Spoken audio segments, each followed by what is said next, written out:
Alhamdulillah, Alhamdulillahi Rabbil Alamin, la louange est à Dieu, Seigneur des univers, wa ashhadu an la ilaha illallahu waliyus salihin, et j'atteste qu'il n'y a aucune divinité à part Dieu, tuteur des vertueux, wa ashhadu anna sayyidana wa habibana wa maulana Muhammadan Rasulullahi Sadiqul Amin, et j'atteste que notre maître et bien-aimé Muhammad est l'envoyé de Dieu, sincère et véridique. Sayyidi, Amir al-Anbiya, maître, émir des prophètes, sallallahu alayka adada nujum as-sama, que les prières de Dieu soient pour toi au nombre des étoiles du ciel, wa rimal as-sahra, et au nombre des sables du désert, wa awladi Adam wa Hawa, et au nombre de la descendance d'Adam et Ève. Amma ba'd, ayyuha al-ikhwatu wal-akhawatu fi l'islam. Après ceci, mes frères, mes sœurs en islam, Ahbab al-Habib Muhammadin al-Mustafa, très cher ou bien-aimé Muhammad al-Mustafa, alayhi afdalu salati wa azka salam, pour lequel on demande les meilleures prières et les hautes salutations.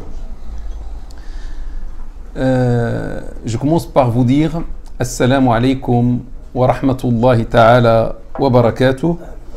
Et je ne peux que remercier Dieu subhanahu wa ta'ala qui nous a donné la possibilité de nous réunir lors de cette soirée pour nous préparer à ce cher visiteur qui viendra d'ici 2 jours au 3.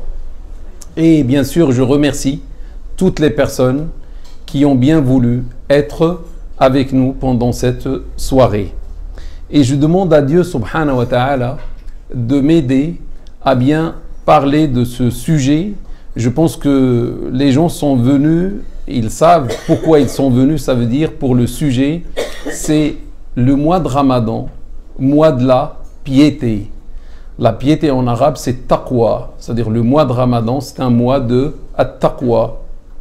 Et bien sûr, pendant toute l'intervention, je vais parler uniquement de la piété, de la taqwa, parce que je la trouve capitale. Il n'y a pas de jeûne sans cette piété. Notre jeûne n'aura le sens que Dieu a voulu que lorsque l'un de nous, volontairement, s'efforce à devenir un pieux, un vertueux, une pieuse, une vertueuse. Sinon, le jeûne n'a pas de sens. Sachez, mes frères et mes sœurs, que le jeûne existe en 2 formes. Un jeûne partiel et un jeûne total. Le jeûne partiel, c'est le fait de se priver, de boire, de manger pendant toute une journée, de l'aube jusqu'au coucher du soleil. Ça, c'est le jeûne partiel. Je ne mange pas, je ne bois pas jusqu'au coucher du soleil. Mais sachez que ça, c'est le jeûne de la majorité des musulmans. Lorsque je dis un jeûne partiel, ça veut dire, je veux dire un jeûne incomplet. Mais en face de ce jeûne partiel, en face de ce jeûne incomplet, il y a un autre jeûne. Et bien sûr, c'est ce que Dieu nous demande, c'est un jeûne total, un jeûne complet, un jeûne entier. Ça veut dire, je m'abstiens de boire, je m'abstiens de manger, mais je m'abstiens d'autres choses. Vous allez comprendre petit à petit pendant la soirée, Inch'Allah, ce que je vais dire. Je commence par ce verset coranique dans lequel notre Seigneur Allah nous invite à observer le jeûne. Donc c'est une invitation venant de Allah Ta'ala wa Tabarak, de Dieu. Il nous dit Ya ayyuhalladhina amanu kutiba alaykumus siyamu kama kutiba ala alladhina min qablikum la'allakum tattaqun. Ô vous qui avez cru, on vous a prescrit le jeûne comme on l'a prescrit à vos prédécesseurs, peut-être serez-vous pieux. Ya ayyuhalladhina amanu kutiba alaykumus siyamu kama kutiba ala alladhina min qablikum la'allakum tattaqun. ô vous qui avez cru, on vous a prescrit le jeûne comme on l'a prescrit à vos prédécesseurs, peut-être serez-vous pieux. Je m'arrête un petit peu avec ce verset coranique qui nous invite à jeûner. Il parle à qui? Dieu subhanahu wa ta'ala. Parfois il a dit aux gens, aux humains. Est-ce que là il a parlé avec les humains? Est-ce qu'il a parlé avec toute l'humanité ou les gens? Non, Dieu là, il a parlé ô vous qui avez cru. Il s'adresse à ceux qui ont dit nous avons cru qu'il y a un créateur à ce beau monde, à ce monde magnifique, merveilleux. Nous avons cru. Ah, d'accord, tu as cru en un Dieu subhanahu wa ta'ala. Là, Dieu s'adresse à toi. Ça veut dire qu'il ne s'adresse pas à tout le monde parce qu'il sait que ceux qui n'ont pas cru ne vont pas le suivre, ne vont pas observer ce jeûne qui est un peu dur. Donc, ce n'est pas la peine de parler avec l'humanité toute entière. Il a parlé uniquement avec ceux qui ont cru parce que les croyants, parce que les croyantes vont dire oui, Seigneur. Soumission à toi, soumission. Labbaik Allahumma, labbaik, soumission à toi, Seigneur, soumission. Subhanallah, lorsque Dieu, il t'interpelle aux croyants, aux croyantes, c'est un honneur pour toi. C'est une fierté, normalement. C'est une fierté de se sentir appartenir à la communauté des croyants et des croyantes. Imagine un directeur qui te demande quelque chose. Tu vas être content qu'un directeur te demande quelque chose. Imagine une star te demande quelque chose. Tu vas même prendre une photo avec lui, etc. Et tu es fier de faire ce que la star t'a demandé. Imagine un roi, imagine un président de la République qui va te demander de faire quelque chose pour lui. Quelle fierté, quel honneur. Mais là, c'est pas le président, c'est pas le roi, c'est le roi des rois qui s'appelle Allah. C'est ton créateur qui te demande, ô vous qui avez cru, quel honneur d'être concerné par l'appel de Dieu subhanahu wa ta'ala. Et je me retrouve parmi les croyants et je me retrouve avec un Dieu qui me parle, qui parle à moi, comme il parle à toi, comme il parle à elle et à nous et à eux. Ô vous qui avez cru, on vous a prescrit le jeûne. Le jeûne, bien sûr, c'est le fait de s'abstenir de beaucoup de choses. Je ne vais pas dire seulement boire et manger. Le jeûne, il a dit le jeûne, as-siyam, comme on l'a prescrit à vos prédécesseurs. Qu'est-ce qu'on comprend, mes frères et mes sœurs? On comprend que le jeûne n'est pas spécial aux musulmans. Le jeûne n'est pas inédit. Le jeûne n'est pas l'exclusivité de Mohammed. Prière et salut sur lui. Il n'est pas seulement pour les musulmans, mais le jeûne est pour tout le monde. Lorsqu'on lit l'histoire, on trouve que les anciens parmi les Égyptiens observaient le jeûne.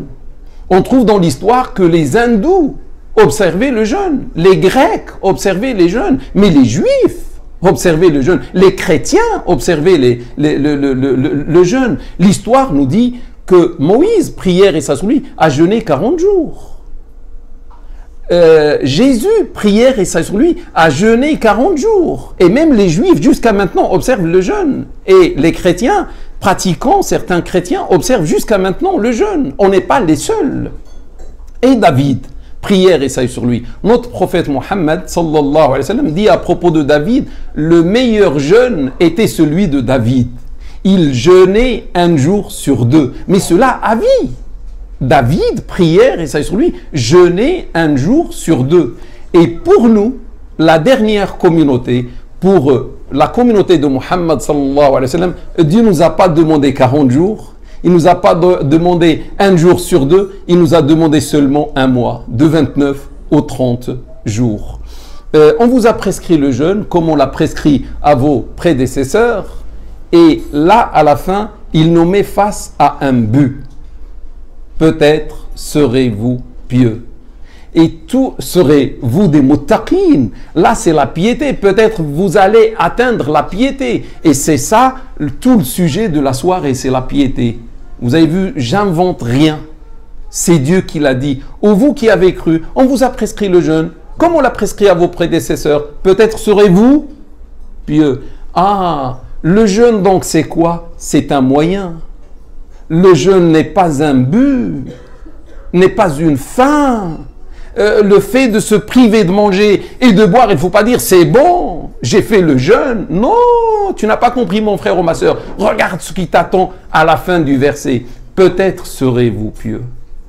Le meilleur de nous tous, pendant ce mois qui va venir, est celui qui va arriver grâce à l'aide de Dieu subhanahu wa ta'ala à atteindre ce haut niveau de la piété, c'est-à-dire de devenir un vertueux, une vertueuse. Sinon, peut-être ça va être de la fatigue pour rien.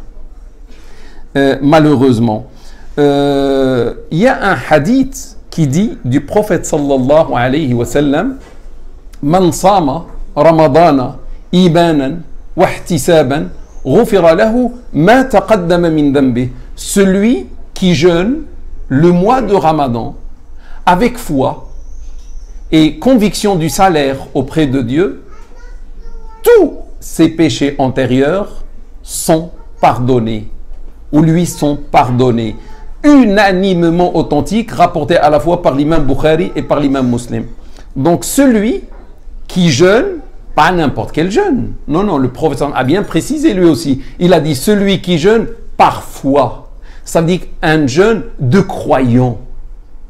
Et sachant que Dieu a parlé, ô vous qui avez cru, voici ce qu'il faut faire. Il faut atteindre la piété. Le prophète dit celui qui jeûne par foi, imanan. Ça veut dire un jeûne de croyant, qui vont écouter Dieu subhanahu wa ta'ala, par foi et conviction du salaire, tous ses péchés antérieurs lui sont pardonnés. On comprend de ce hadith que le jeûne, bien sûr, a un but, mais il y a une conséquence pour toi, il y a un avantage pour toi. Si tu arrives à atteindre ce but, bien sûr, tu vas avoir tous tes péchés que tu as pu faire dans le passé pardonnés. Donc, peut-être, maintenant je me pose une question. Et je pense que vous avez compris un petit peu ce que je veux dire pendant cette soirée. Est-ce que chacun de nous qui va jeûner, un jeûne, il se prive de manger et de boire pendant toute une journée, pendant un mois, il fait la prière le soir, etc. Est-ce que celui-ci, son jeûne, sera agréé par Allah Ta'ala wa Tabarak? Est-ce que son jeûne va lui permettre le pardon de tous ses péchés antérieurs ou pas? Est-ce que le 1 milliard et 700 millions de musulmans qui observent le jeûne, tous leurs péchés seront absous, leur jeûne sera agréé? Moi je vous invite, mes frères et mes sœurs, pendant cette soirée de dire, mais c'est vrai, moi je vais jeûner à partir de samedi ou dimanche. Mais qu'est-ce que je cherche par ce jeûne? Je cherche seulement à jeûner ou je cherche à me faire pardonner tous mes péchés? Bien sûr, chacun de nous va dire non, non, non, je veux que mes péchés soient pardonnés. On a beaucoup de péchés. Et on arrive au mois du pardon. C'est grave de traverser le mois de pardon sans être pardonné au bout du compte. C'est grave de se fatiguer et après le jour de la fête, les gens ont la joie du pardon. Et moi, j'ai rien. Parce que je n'ai pas fait ce que Dieu, subhanahu wa ta'ala, a demandé. Donc mes frères et mes sœurs, Dieu a mis la barre haute. Il a posé une condition. C'est quoi la condition? C'est taqwa. C'est la piété. C'est le jeûne qui te ramène vers la piété. Donc il y a une égalité. L'égalité est la suivante. La foi plus le jeûne est égal à la piété. La foi plus le jeûne est égal à la piété. Ça veut dire la piété n'est qu'un ensemble de jeûnes, un moyen, n'est qu'un ensemble d'un croyant et qui va utiliser un moyen qui est le jeûne pour atteindre la piété. Mes frères et mes sœurs, le vrai jeûne que Dieu subhanahu wa ta'ala nous demande, c'est ce jeûne qui va nous prendre du niveau croyant vers le niveau pieux. C'est le jeûne qui va nous élever. On va faire une ascension pendant ce mois de Ramadan. Bien sûr, ceux qui vont suivre ce que Dieu demande. Le vrai jeûne le jeûne valide, le jeûne agréé par Dieu subhanahu wa ta'ala, est celui qui va pouvoir de faire cette ascension de la foi. Tu étais au début du Ramadan un croyant qui a la foi. Il te fait passer de la foi vers la piété.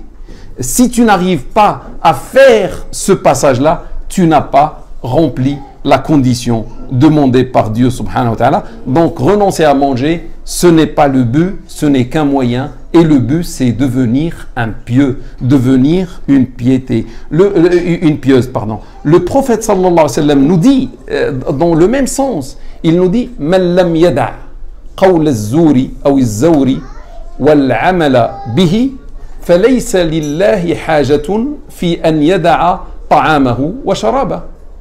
Rawah al-Bukhari. Celui qui ne s'abstient pas de mentir, Dieu n'a pendant le jeûne, Dieu n'a nullement besoin qu'il s'abstienne de ne pas manger et de ne pas, qu'il s'abstienne de manger ou de boire. Celui qui n'arrête pas le mensonge et l'œuvre selon le mensonge pendant le mois de Ramadan, ça sert à rien. Dieu n'a nullement besoin de son jeûne lorsqu'il va s'abstenir de manger ou de boire, rapporté par l'imam Bukhari. Donc là, on voit bien que le jeûne n'est pas seulement s'abstenir, mais il faut s'abstenir d'une autre chose qui s'appelle le mensonge. Mais celui qui te demande de t'abstenir du mensonge, tu penses qu'il va te laisser passer la jalousie, ou il va te laisser passer l'orgueil, ou il va te laisser passer la triche, ou tous les autres péchés qui remplissent nos cœurs. Normalement, vous avez compris. Donc, il ne faut pas s'abstenir de boire et de manger, mais il faut s'abstenir de tous les péchés. Ça veut dire celui qui seulement ne mange pas et ne boit pas, son jeûne est incomplet, son jeûne est partiel, et ce n'est pas le vrai jeûne qui va faire sa propre ascension pour le faire passer d'un simple croyant vers un grand pieux. Maintenant, je passe à un deuxième point. Quelle est la taqwa? Quelle est la piété? J'ai beaucoup parlé de pieux, mais jusqu'à maintenant, certains n'ont rien compris. Peut-être lorsque j'ai dit vertueux, peut-être, mais je vais vous dire la signification de la taqwa, de la piété.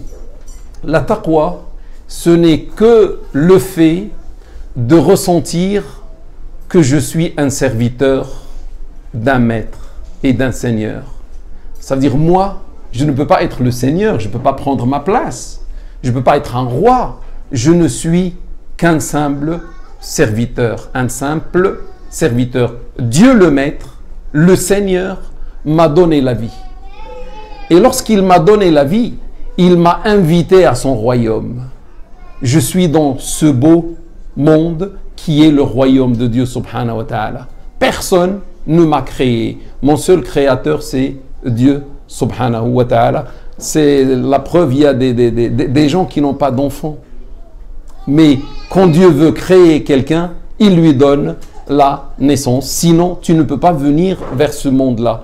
Ce n'est pas moi qui va, par exemple, programmer ma venue vers ce monde-là. Dieu m'a invité. Il m'a invité pourquoi? Il m'a invité pour être un simple serviteur. Il dit dans un verset coranique « Wa ma khalaqtul jinna wal insa » je n'ai créé les djinns et les humains que pour qu'ils m'adorent. Donc mon but là, je suis un adorateur, je suis un serviteur pour adorer Dieu subhanahu wa ta'ala. Et je sais que moi le serviteur, il y a avec moi mon maître à chaque instant de ma vie. Il me voit, il m'entend et là où je suis, il est avec moi et je sais qu'un jour je passerai entre ses mains. C'est ça la piété, c'est ressentir tout cet ensemble.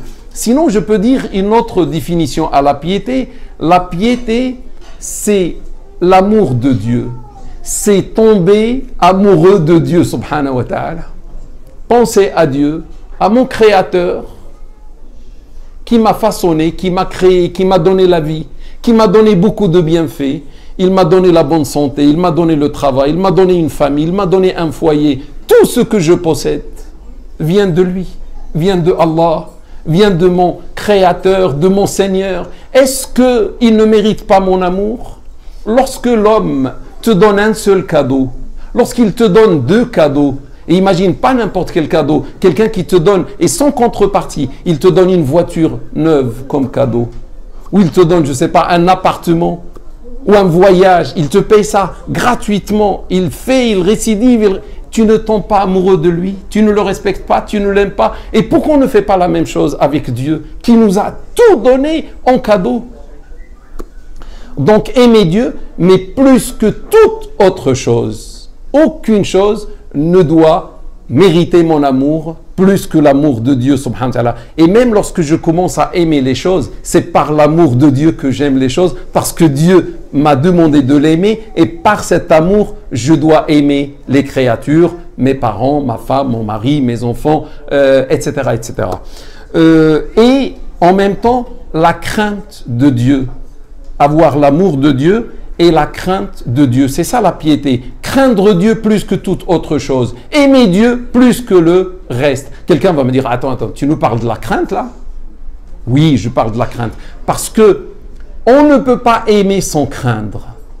La crainte n'est que la conséquence directe de l'amour. On aime Dieu jusqu'à un point qu'on a peur de le décevoir. On a peur de provoquer sa colère. Moi, je le crains. Pourquoi? Parce que je l'aime. Et c'est vrai, lorsqu'on aime quelqu'un, on ne veut pas le décevoir. On a cette crainte.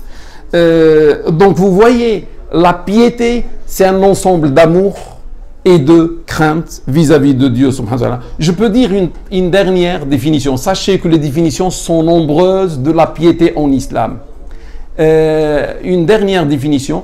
La piété n'est qu'une faculté qui aide le musulman à se soumettre automatiquement à Dieu, subhanahu wa ta'ala. Donc la piété, la taqwa, n'est qu'une faculté qui aide le musulman à se soumettre à Dieu, aux ordres de Dieu d'une manière automatique. Lorsqu'il lui demande de faire une obligation, il la fait avec joie. Et lorsqu'il lui demande de ne pas faire une chose, il lui interdit une chose, il s'en éloigne, mais avec joie.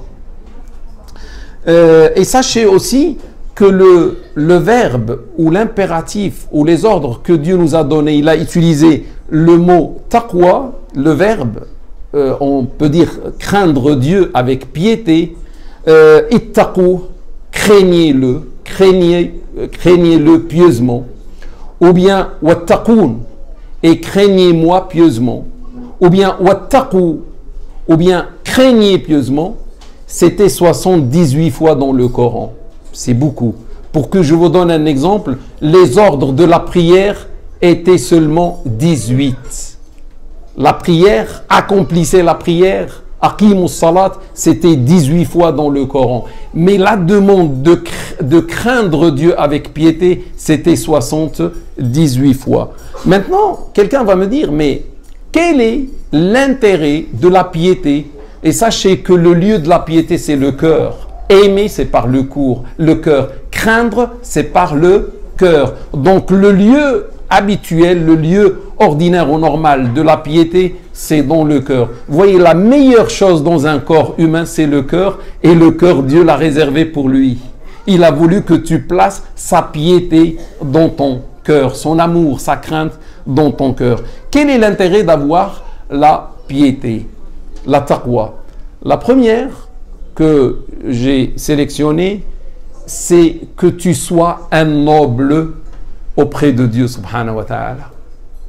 An takuna kariman inda Allah. Dieu n'a pas voulu n'importe quelle place, mon frère ou ma soeur, pour toi auprès de lui. Dans le paradis, il a voulu que tu sois noble, karim.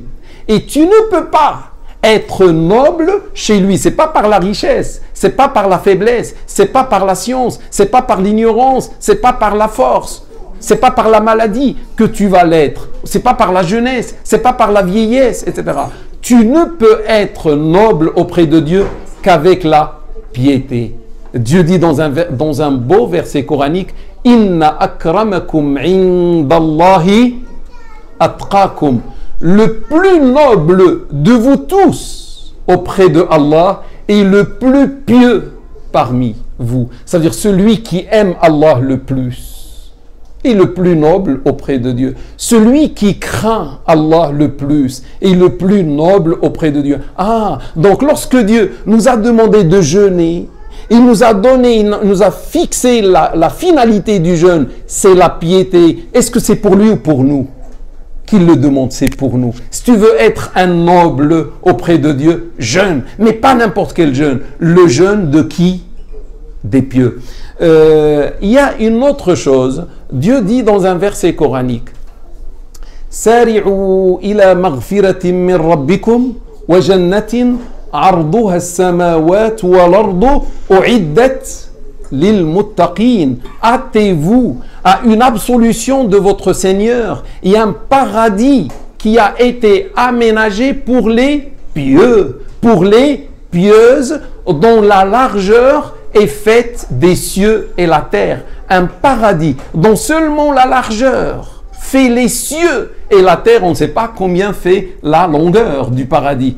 Et ce paradis a été aménagé par Dieu subhanahu wa ta'ala uniquement pour les pieux. Donc Dieu subhanahu wa ta'ala, lorsqu'il te demande de jeûner, mais un jeûne de pieux, il veut ton bien ou pas?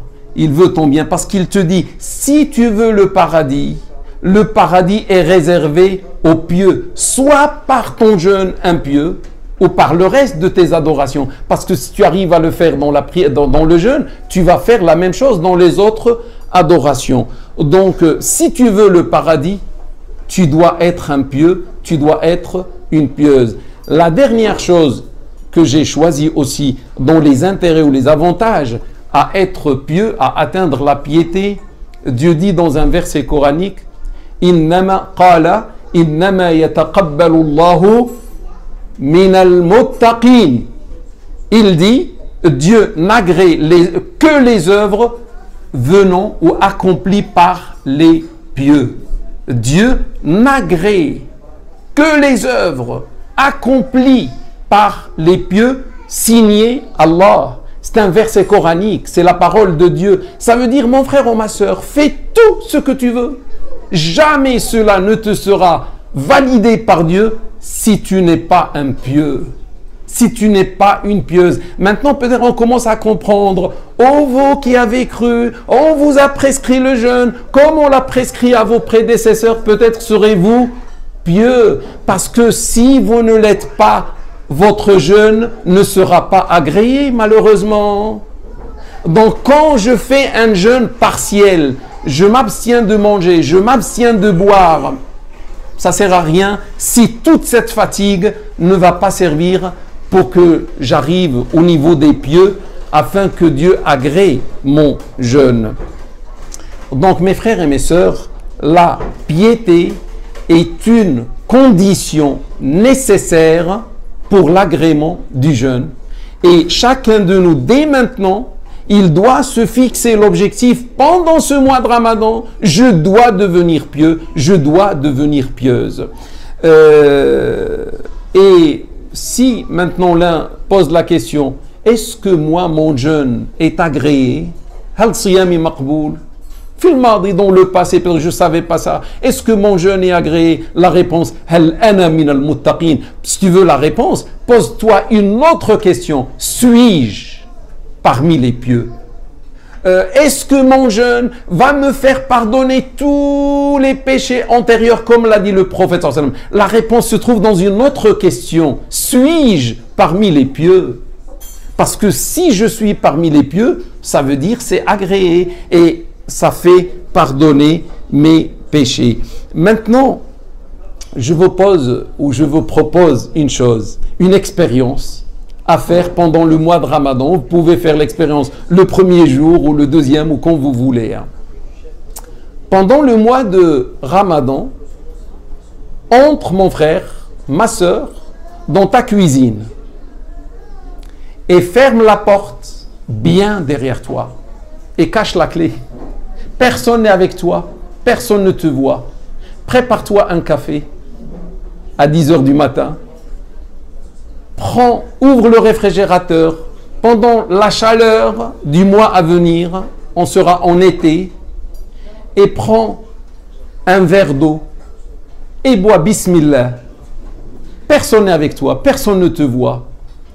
Je te lance ce défi. Et bien sûr, si tu es croyant, tu pourras jamais relever ce défi. Pourquoi? Parce que quand tu seras seul dans la cuisine, il n'y a personne avec toi. Et tu vas vouloir boire, tu vas sentir sa présence. Parce que tu es croyant.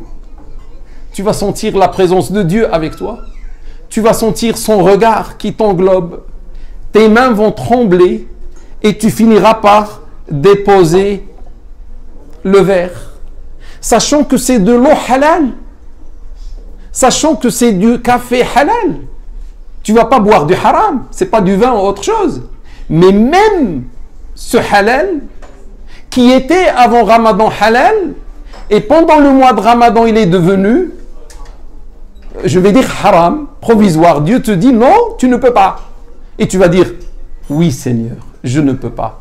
Ah mon frère ou ma soeur, ça veut dire, grâce au jeûne, te voici arrivé au plus haut degré de la foi. Tu sais, ce haut degré, il s'appelle comment en islam? Il s'appelle al-ihsan, l'excellence.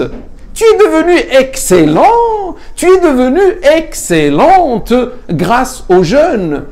Ah, donc le jeûne fait l'ascension. Oui, c'est ce qu'on racontait depuis le début. Oh, vous qui avez cru, on vous a prescrit le jeûne, comme on l'a prescrit à vos prédécesseurs. Peut-être serez-vous pieux, peut-être serez-vous même plus que ça, excellent. Et là, bravo, c'est l'excellence. Tu sens que Dieu est avec toi. C'est ça la piété.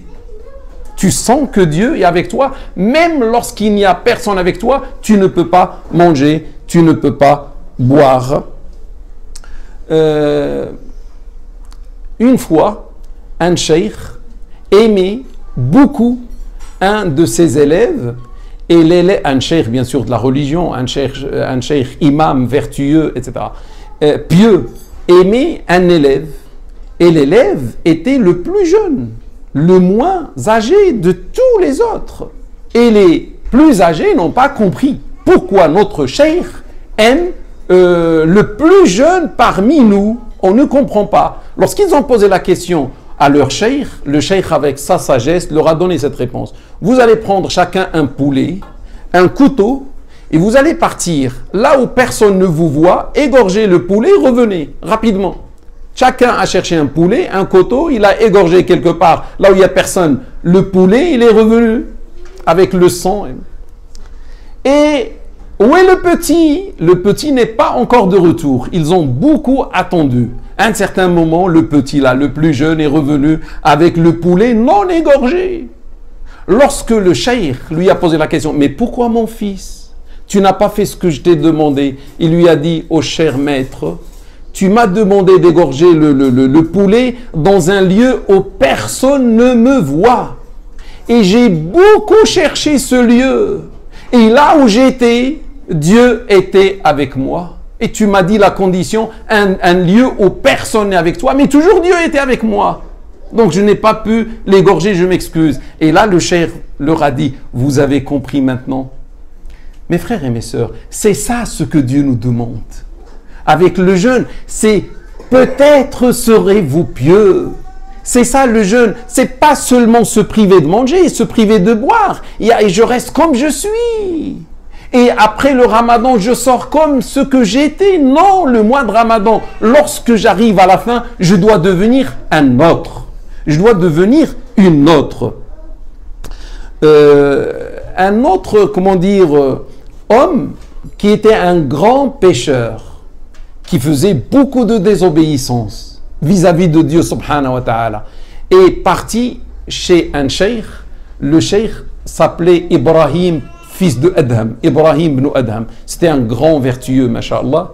Et il lui dit, je souffre, je commets beaucoup de péchés, beaucoup de désobéissance. Et je te demande, qu'est-ce que je peux faire? Donne-moi un conseil. Le cheikh Ibrahim, fils de Adham, lui dit, tu sais, la prochaine fois, quand tu vas vouloir désobéir à Dieu, ne le fais pas devant lui. Je ne fais pas devant lui, mais ça c'est impossible. Il n'y a pas un lieu où je ne peux pas faire ma désobéissance devant son regard. Là où je suis dans le monde, c'est son royaume. Il me voit. Il lui dit, si Dieu te voit partout, sois pudique à son égard. Si tu ne veux pas trouver ce lieu où Dieu ne va pas te voir, au minimum, sois pudique. Ça veut dire, abstiens-toi. Ne fais pas ce que tu aimes faire comme désobéissance. Donc, mes frères et mes sœurs, je reviens à un point. Est-ce que le fait de jeûner, ne pas manger, ne pas boire, mais commettre tous les autres péchés pendant le mois de Ramadan sans honte, est-ce que cela s'appelle un jeûne? Normalement, on a dit c'est un jeûne incomplet, c'est un jeûne même grave. Moi, je vais dire un jeûne grave. Parce que, quelle est la signification? Ça signifie la chose suivante. Seigneur, quand dans le mois de Ramadan, tu me demandes de ne pas boire l'eau halal, tu me demandes de ne pas manger avec S pendant le jour du Ramadan, je vais te dire, oui, mon Seigneur, soumission à toi. Je ne mange pas, je ne bois pas. Mais quand tu vas me dire de ne pas faire le haram, de faire le jeûne du haram, je vais te dire, non, mon Seigneur, là, je ne peux pas te suivre. Là, je vais faire le haram et pendant le mois de Ramadan, pendant les jours du Ramadan et pendant la nuit du Ramadan. Mes frères et mes sœurs, est-ce que faire la désobéissance pendant le mois de Ramadan, devant le regard de Dieu, est-ce que cela s'appelle le jeûne des pieux? Est-ce que je peux prétendre être un pieux? Est-ce que je peux prétendre être une pieuse, sachant que dans le jour du mois de Ramadan, je commets le haram devant Dieu? Je ne veux pas boire l'eau halal, je ne l'accepte pas.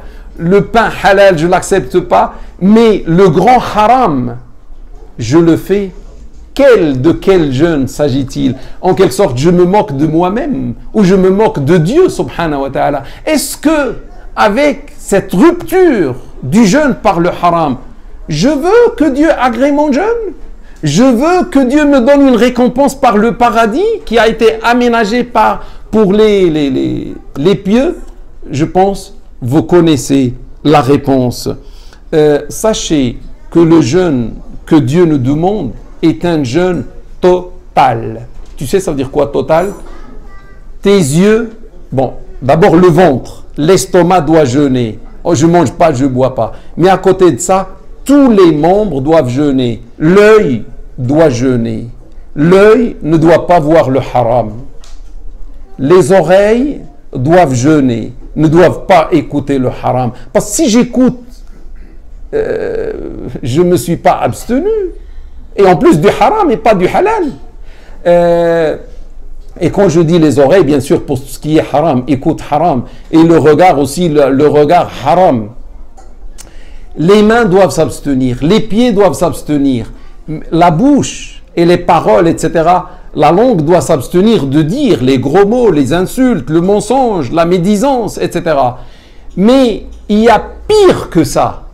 Il y a un autre organe que je n'ai pas cité jusqu'à maintenant. Est-ce que vous avez pensé à cet organe ou pas? C'est l'organe roi du corps. Le cerveau. Le cerveau, barakallahu fik. Il y a aussi une autre chose à côté du cerveau, le cœur. Le cœur, pourquoi le cœur? Parce que c'est là où il y a la jalousie. C'est là où il y a la haine. C'est là où il y a l'orgueil. C'est là où il y a tous les maux du cœur. Donc, est-il possible, mes frères et mes sœurs, regardez la contradiction. L'estomac, juste en bas, est en train de jeûner, est en train de dire, oh, je ne sais pas, il reste combien d'heures pour la fin du jour. Et le cœur, toute la journée, juste à côté de l'estomac, est en train de manger, est en train de boire du haram. Est-ce que c'est possible ça? Sachant que Dieu ne regarde que le cœur. Dieu ne regarde que le cœur. Un homme, une femme, musulman, masha'Allah, il est en train de jeûner, l'estomac jeûne pour le halal et le cœur juste en or. Il est en train de rompre le jeûne tranquillement, l'orgueil, la jalousie, la haine. Et je veux Et quelle audace, quel courage. Et je veux que Dieu agrée mon jeûne. Et à la fin, je dis, Seigneur, est-ce que tu as agréé mon jeûne? Ça sent que toute la journée, le cœur n'a pas fait le jeûne.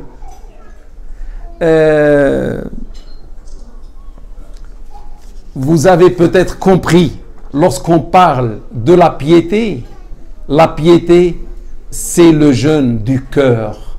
Lorsque tu vois que ton cœur jeûne, sache que tu es devenu impieux. Mes frères et mes sœurs, je vais m'arrêter là, mais mon intervention normalement n'est pas finie.